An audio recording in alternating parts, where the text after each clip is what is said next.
the risk for cancer, the cancer risk in baby powder. And we are talking about one of the giants in the industry. It is Johnson & Johnson that is now in the dock.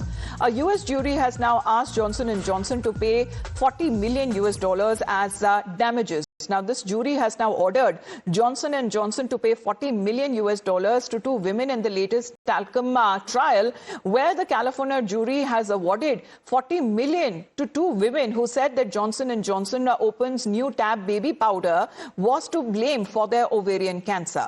Now, the jury in LA Superior Court awarded $18 million to Monica and $22 million to Deborah, finding that Johnson & Johnson knew for years that its talc-based products were dangerous, but it failed to warn the consumers. Let's connect with Isha on this. Isha, good morning. Now, this is an important and a concern where, as far as the use of this talcum powder is concerned, it is used on babies, but even adults use it, and this is something that goes on across the world.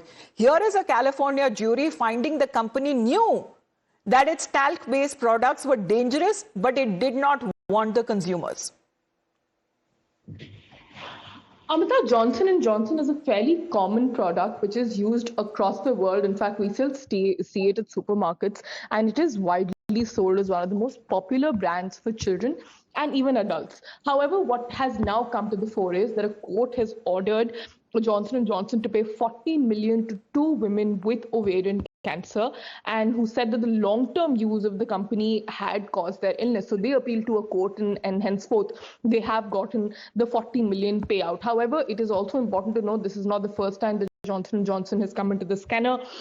This is another setback in the ongoing lawsuits linking talcum baby powder to ovarian cancer. And both women, the one who's been awarded, they say that they've used the powder for about 40 years and later underwent major surgeries and chemotherapy as well. So major setback for the giant company. All right. So Johnson & Johnson is facing lawsuits for more than 67,000 plaintiffs who say that they were diagnosed with cancer after using the baby powder and other talc products, according to the court filings. Thank you very much, Isha, for joining in with that update.